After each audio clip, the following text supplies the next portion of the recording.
Let's start with the nation. Security alert in Abuja to forestall attack by bandits.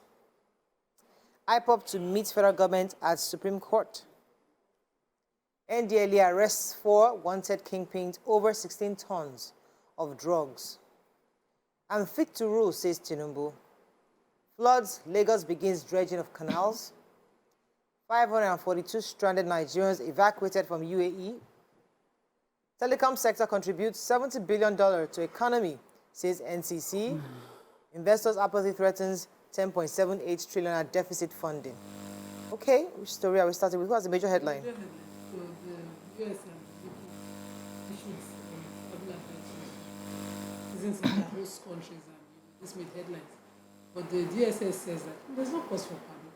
It's normal for countries to issue travel and security alerts to their citizens while they're traveling. And I'd like to read what they said. They said they want that citizens should avoid all non-essential travels or movements in crowds and be on alert always in Nigeria, and they should review personal security plans and keep their cell phones charged in case of emergency, and they should also carry proper identification according to their embassies to their own citizens.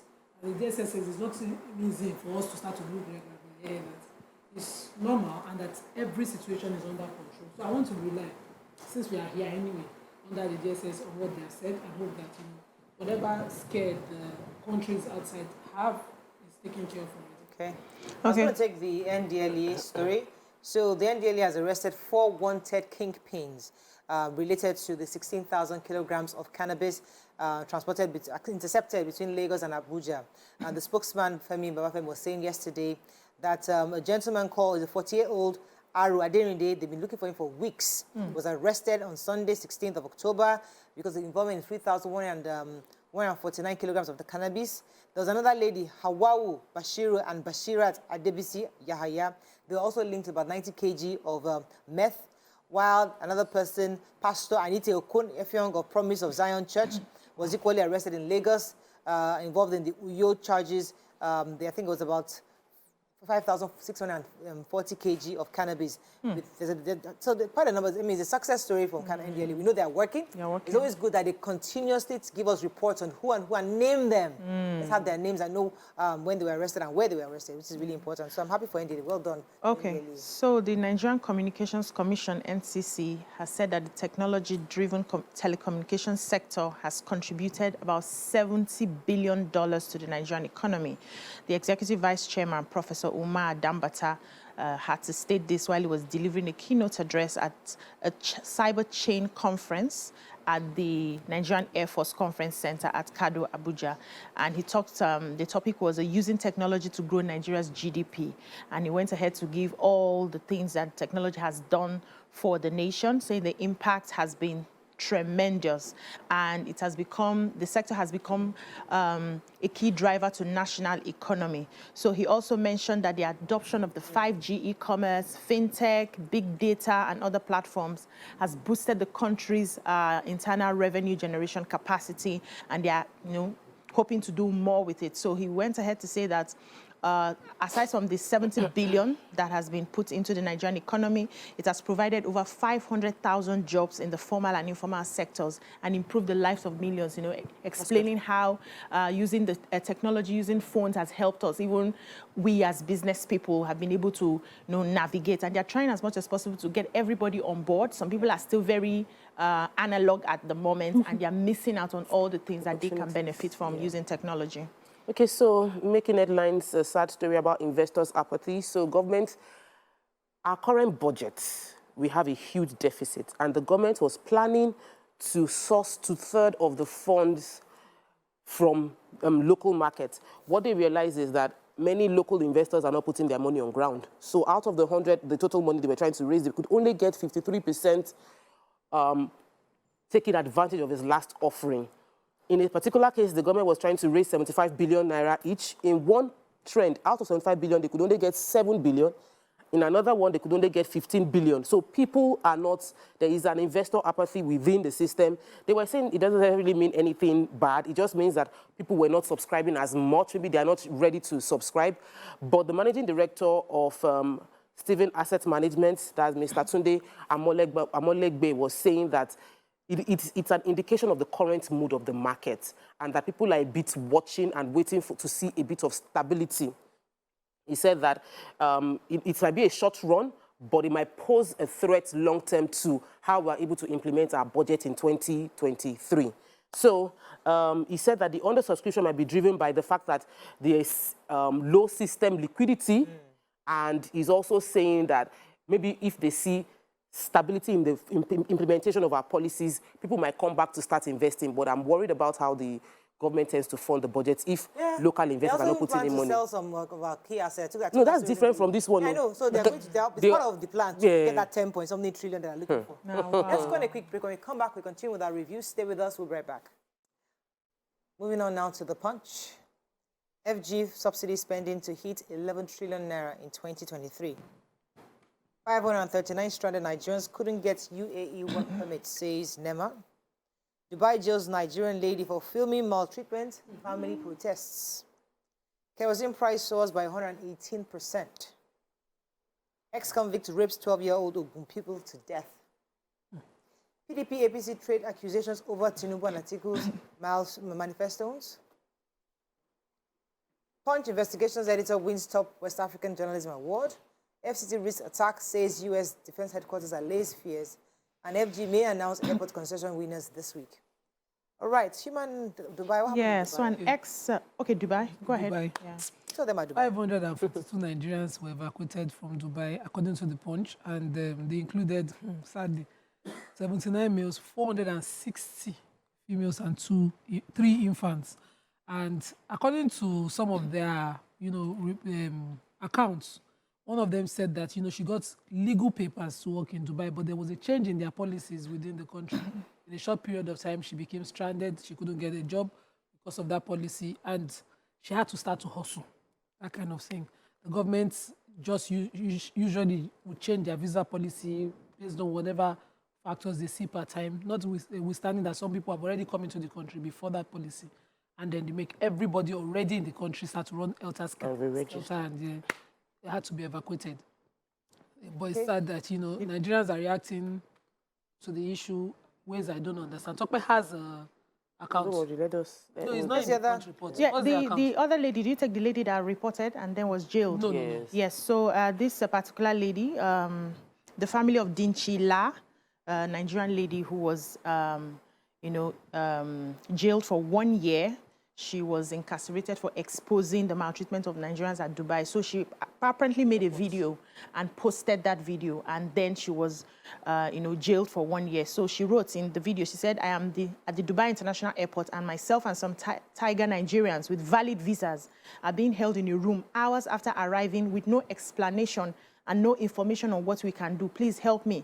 There is more than 20 of us. So her family calling on the Nigerian government to do something about this. She has a right to, speak out if she's being treated and then a government just, puts her in jail, 1 year jail term. We don't even know how the trial happened.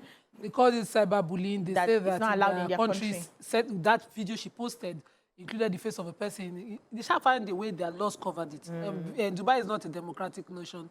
They are an emirate. We need to stay by the laws. What is painful is that the visas, that these even 500 and valid. Something Nigerians, they pay for them. They paid for the visas. They pay for it now. Everybody pay for visa. Everybody pays for visa. You might not get You pay for visas. So you paid money. Yeah. People have legally landed in your country, but you're not giving back. You're not deporting them, making They're them not on their work obligated to. Even when permit. they say in You're not US, obligated after to. that, when you get to America, they can send you. They can send you back at the point, yes. They have their liberty to send you yes, back. and they put it in your visa So requirements. you that are paying for it, you already know that they can send you back. It's inside the requirement for this. Yes, You're it not, is. I'm just saying. Another quick story, please. An ex-convict, Messi Orija, reportedly raped a 12-year-old pupil, Janet Fakeye, to death in Abeokuta, Ogun State. So this young girl went to school, came back, finished her homework, and then told the father she needed to buy soap, detergent, to wash her uniform. So the father gave her money, and she went to buy. Unfortunately, on her way back, this ex-convict, who was just recently released because he assaulted somebody, a POS lady sometime, and was jailed, and he was just recently released, just grabbed her into his family house, tied her up, raped her to death, then dumped her body the next compound and ran away. So the father kept waiting and then went to the shop to ask for her. They said she had bought the soap and she had left. Went to a friend's house to look for the poor girl. They said they didn't see her. And on his way to the police station, they found the dead body. So he's calling for justice. The police has confirmed the story, said they are already, searching for this. Okay. I'll take the story about kerosene price hike. Sadly, they said household kerosene might be out of the reach of poor Nigerians. Many Nigerians depend on kerosene as the means of cooking. And this commodity, the price has increased by over 118% in just the past 12 months. So before, as at September 2022, kerosene is selling for that's the HHK paid by consumer in September 22 was 947, indicating an increase of 17% as compared to 809. So between August and September, there's been a 17% hike. And in Ogun State, they were selling for 1,227.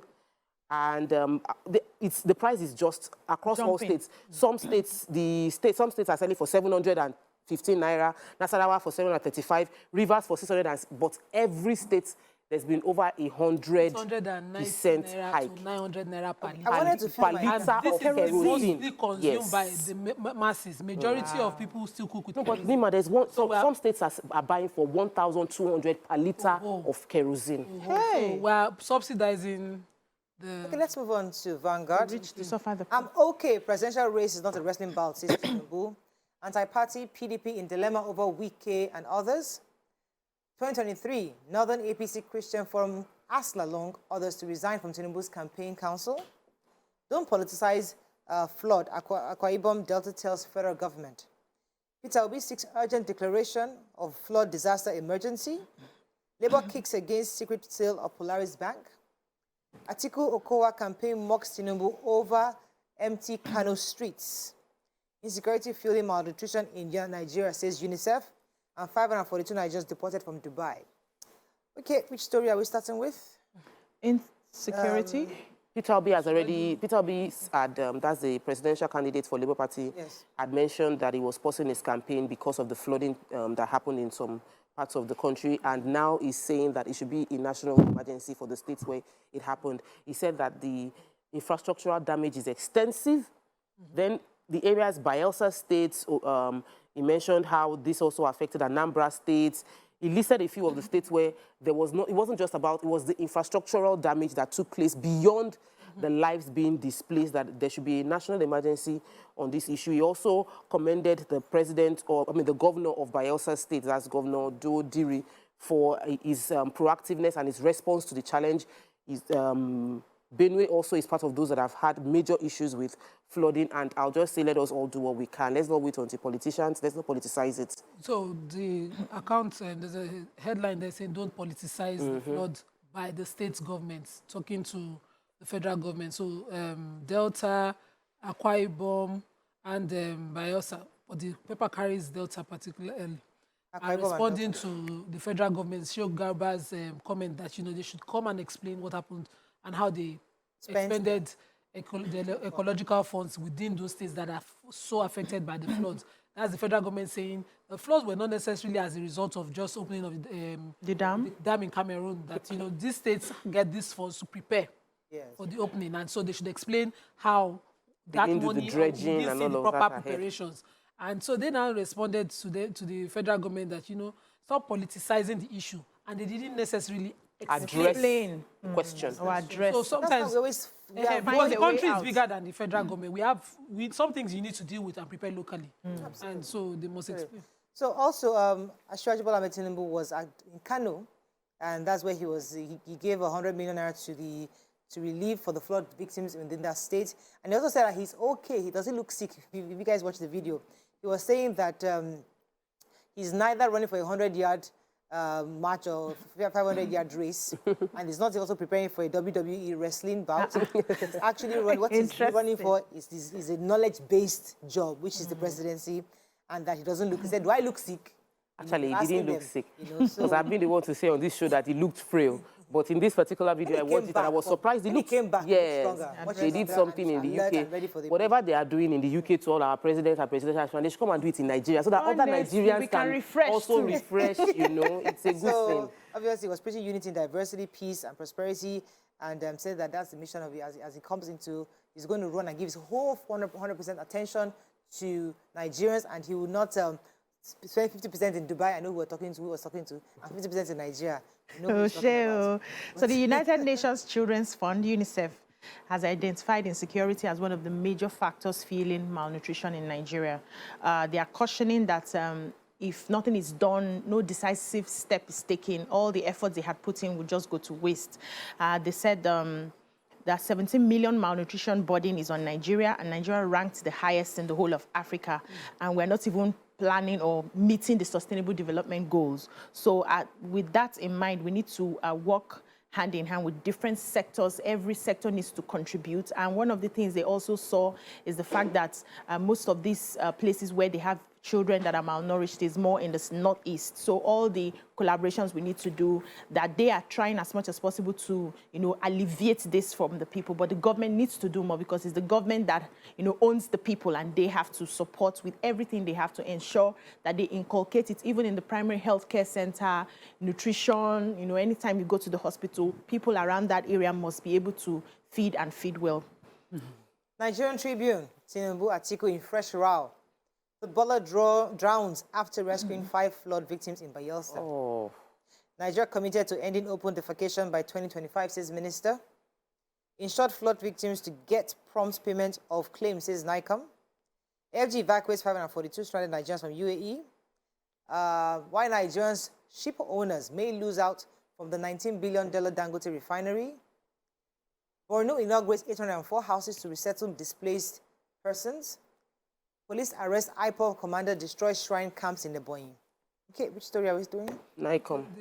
Go ahead. So the National Insurance Commission, still on the flooding issue, Mr. Rasak Salami, the head of corporate communication and market development of NICOM, has made a pledge that everyone who was insured, everybody that was insured will be getting their compensation paid early.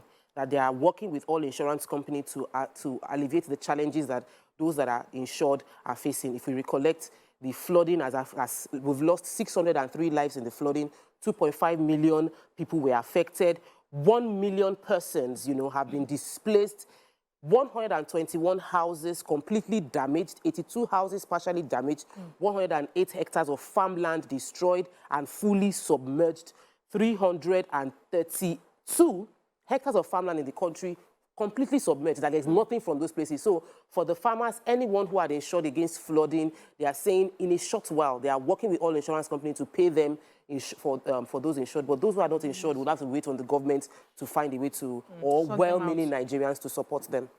So sadly, another story from Bayelsa. So this 31-year-old footballer, NS Pere Mobowei, is an Outrage guy, it's named the Twistong, died in Yenogwa local government. On his way, he was going to another community around that area, and he was in a boat with 5 other occupants, and that boat capsized by crashing into the jetty. He, because he could swim, helped all the 5 occupants with him, helped them to safety, but died of exhaustion. Oh, God. Swimming that water, he got tired, and, you know, he died, he drowned, and then they found his body. 2 days later, they deposited the body. It's just so sad that, you know, this footballer has so many recognitions and awards. His career was going well, and, you know, he was doing a good thing. Was doing a good thing. He became a savior. From Ebonyi State here, SP Chris Anyanwu was saying that they destroyed actually a camp and a shrine that is owned by IPOB, and they also arrested quite a number of kingpins within that sect. According to them, they were able to recover 12 bulletproof jackets, 8 sets of military camouflage uniforms, 2 camp gas cookers, 110 rounds of FNC live ammunition, 40 rounds of GPMG live ammunition, in fact, empty cannons of single-barrel guns, Powerful ammunition. So they are well equipped. We think they're going for war, you know, and they also seize their vehicles. So I'm happy they were able to arrest this. They were able to arrest them, which was a good thing, and they run down and destroy the entire shrine where they were. We have to wrap up. I'm not sure we can take any other papers. I think we'll run out of time.